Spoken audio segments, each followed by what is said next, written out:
Bon, avant de leur démarrer, petit point historique. Le Macintosh, c'est le 5e ordinateur sorti par Apple. Après le Apple 1, 2, 3, ouais, c'est facile à retenir. Et l'Apple Lisa. Contrairement à ce qui est souvent dit, le Macintosh n'est pas le premier ordinateur Apple équipé d'une souris et d'une interface graphique. Ce titre est détenu par l'Apple Lisa, mais le Macintosh est celui qui l'a démocratisé auprès du grand public. Parce que bon, si on regarde le nombre de ventes totales du Lisa, ça vole pas très haut quand même. Pour une raison simple, le Lisa n'a pas pu être celui qui aura démocratisé la souris. Voilà la date de sortie des 3 premiers Mac, leur prix ajusté à l'inflation. Maintenant voilà l'Apple Lisa.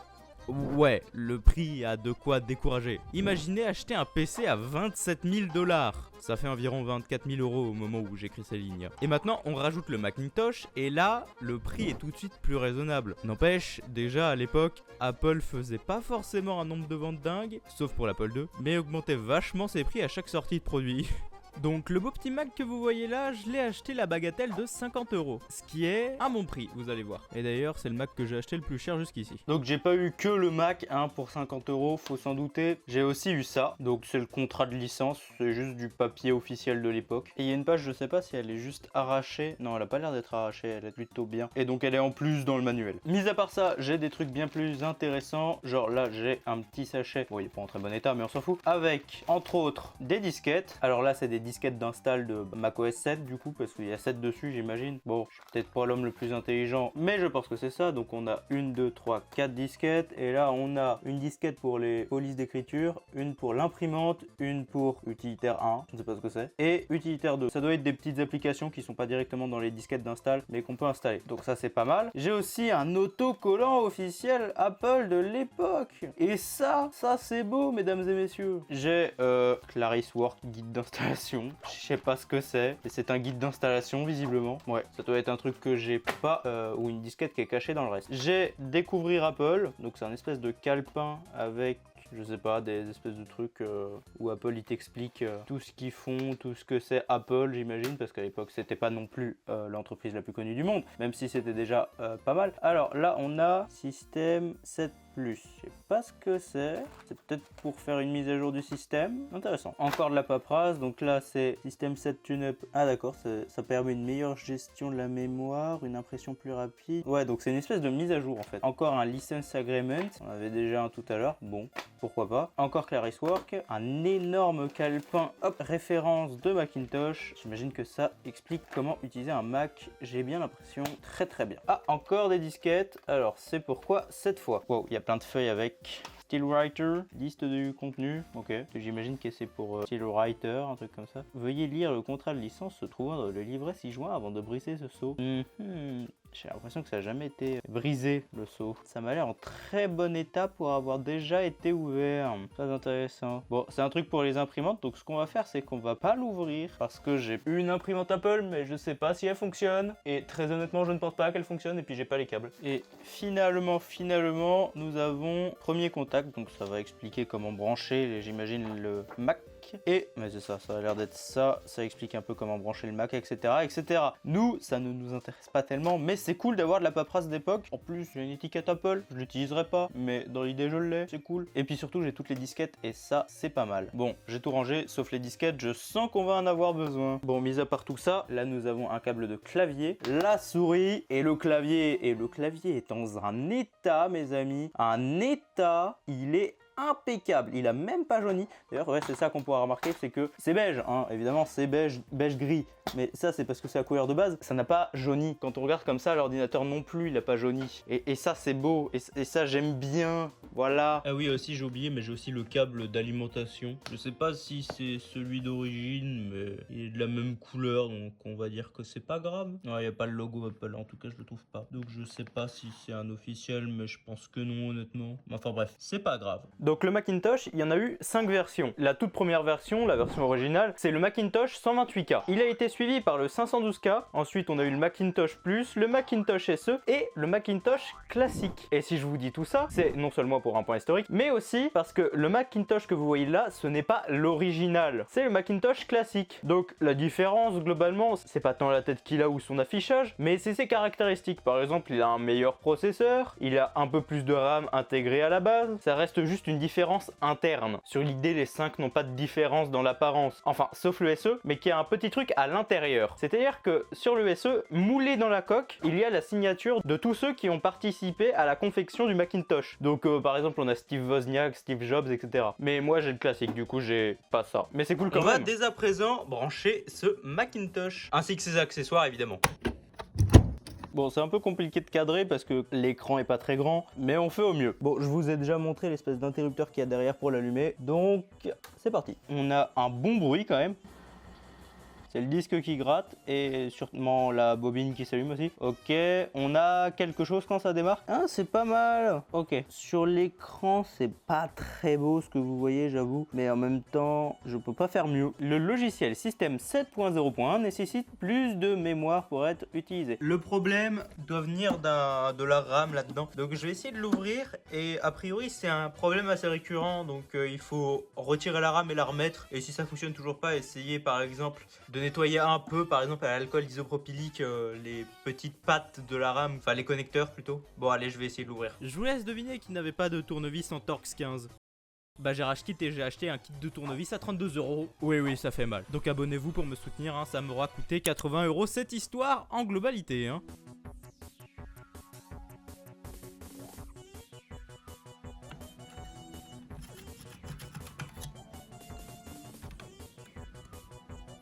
Il est même pas branché. Ah oui, pour info, ça c'est le module sur lequel on branche la RAM et où il y a aussi de la RAM intégrée qui est censé être branché sur la carte mère comme vous allez voir. Il est même pas branché. Comment on rebranche ça? La RAM était juste débranchée, mais pourquoi? Bon, comment est-ce qu'on fait pour la brancher? Je sais pas. Je viens de trouver où ça se branche. Ça se met juste ici, là. On va essayer de rebrancher comme il faut et voir si ça fonctionne. Bon, là ça devrait être bien branché. On va voir.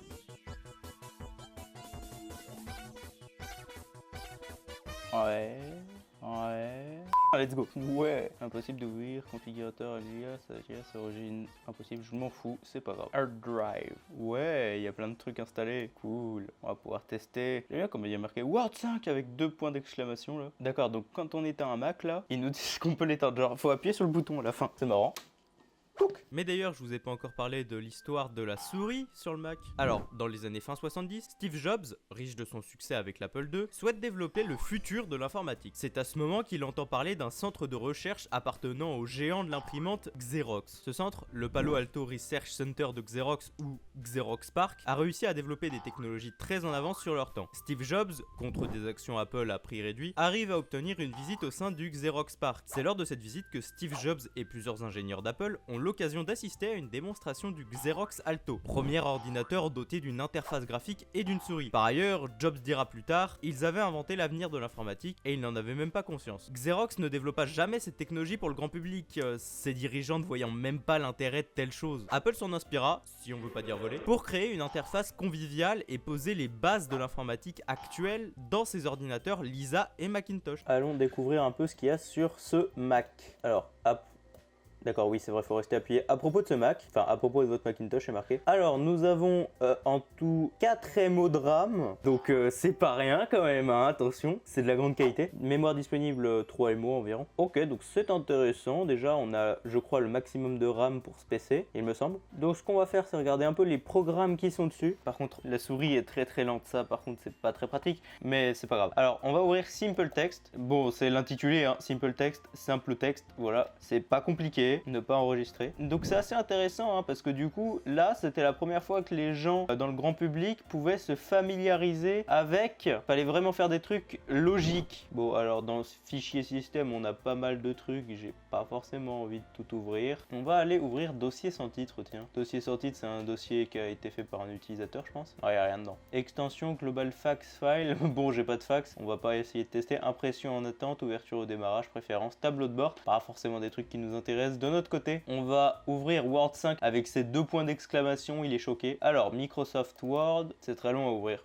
Waouh, incroyable. Et donc là, on peut marquer toutes les choses intelligentes qu'on a à marquer, évidemment. D'accord, c'est intéressant. D'ailleurs, il y a quoi comme police d'écriture? Alors, on a pas beaucoup, mais on a déjà quelques trucs. On va mettre New York. Ouais, bon, disons que la différence est pas non plus très flagrante, mais c'est déjà pas mal, c'est déjà pas mal. On fait un peu de l'archéologie sur cette chaîne au final. Donc, on ferme Word maintenant. Enregistrer les changements, non, ça va aller. On va continuer à descendre. Peut-être qu'on aura quelque chose d'intéressant. Laser Whiter, LQ Image, dossier sans titre, impression en attente. Ah, il n'y a pas grand-chose, hein. Il n'y a pas grand-chose. C'est pas très grave, hein, mais c'est dommage. Grammaire.lock. Grammaire.standard, d'accord. Impression en attente, préférence, tableau de bord. Ok, il y a quoi dans préférence? Je peux pas y accéder. Dommage. Bon, tout à l'heure, on avait snobé des trucs tout en haut dans le dossier système. On va essayer de regarder 2-3 trucs. Alors, on va juste regarder les applications. Voilà, pas les documents. On s'en fiche des documents. Fichier, fichier. C'est quoi fichier Kaplan? Allez, je suis intéressé. Ok, bah, c'est un espèce de bloc-notes vide. Calculette Microsoft Word. Tiens, calculette. Alors, je sais pas si c'est un truc qui se fait automatiquement quand la calculette est lancée, ce chiffre, ou si c'est la dernière personne qui a utilisé ce Mac qui a fait ce calcul, j'en sais rien. Allez, 1 plus 1. Ça fonctionne, exceptionnel. Fichier quitté, voilà, on a quitté la calculette. Bon, mis à part ça, on n'a pas grand chose d'intéressant. Puzzle, c'est quoi puzzle? J'imagine que c'est un puzzle. C'est un puzzle. Bon, on va pas s'amuser à le faire. Ah, ça a l'air d'être le logo Apple, mais on va pas s'amuser à le faire. Bon, il y a pas grand chose à voir sur ce PC, faut le dire. En même temps, un peu vieux. Alors, ce que je vais vous proposer, on va essayer de mettre cette disquette dedans pour voir si ça fonctionne bien. La disquette est avalée, ça a pas l'air de faire quelque chose. Ah, j'entends du bruit au niveau de la disquette. Ah, bordel que ça aura pris du temps. Alors, ouvrez-moi, si c'est si gentiment demandé. Ce document contient des informations de date et minute qui ne figurent pas dans le manuel accompagnant votre Mac. Bref, ouais, c'est bon, t'inquiète, ça va bien se passer. Alors, on a quoi? Laser Writer Font Utility, Close View, Contrôle Cache, option d'accès, extension partage de fichiers, texte, accessoires de bureau, non, tableau de bord, dossier Apple File Exchange, il y a quoi dans accessoires de bureau par exemple? Album, batterie, calculette, calepin, clavier, horloge. Ouais, bon, on a des trucs, mais c'est pas très intéressant. Hop, pour l'éjecter, je pense qu'il faut la mettre dans la corbeille ou pas. Ok, donc c'était un petit bug. J'ai relancé le Mac et je peux éjecter la disquette comme ceci. Par contre, c'est un peu lent. C'est quand ça veut et visiblement, ça veut pas beaucoup. Bon, vu que ça a pas l'air de vouloir s'éjecter, je vais l'aider avec une petite épingle à nourrice. Hop. Donc je vais appuyer sur éjecter, puis en même temps je vais essayer de l'éjecter un peu manuellement, peut-être que ça va aider. C'est parti.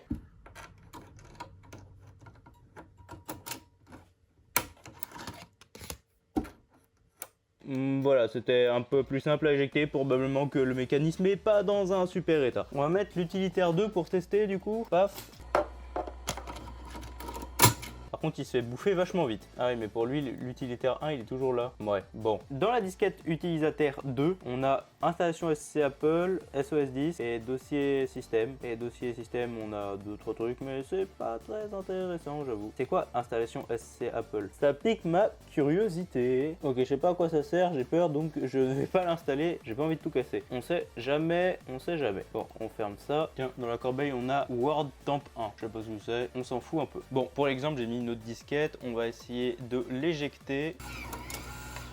Et ça s'éjecte. Bah nickel. Dernière anecdote de cette vidéo, le nom de cet ordinateur, donc Macintosh, ça vient de la variété préférée du chef de l'équipe du projet Macintosh, Jeff Raskin. La pomme Macintosh, ça s'écrit comme ça. Globalement, ils ont mis un A avant le C et ils ont retiré la majuscule au I. Pas juste à cause du nom de la variété de pomme, mais surtout parce qu'une entreprise de technologie avait déjà le nom Macintosh Laboratory. Donc forcément, c'était pas possible. D'ailleurs, à la base, Steve Jobs n'aimait pas le nom Macintosh. Il a voulu plusieurs fois le changer au cours du développement, mais finalement, Jeff Raskin le défendant, ça a fini par rester. Et aujourd'hui, on a le Mac, qui est techniquement juste l'abréviation de Macintosh. Comme quoi, c'est bien resté. Je vous remercie d'avoir regardé cette vidéo sur ce Macintosh classique. N'hésitez pas à rejoindre discord.vidic.fr, ça fait toujours plaisir. Et oui, je sais que ce plan est bancal, mais j'ai essayé de faire un truc et c'est pas terrible.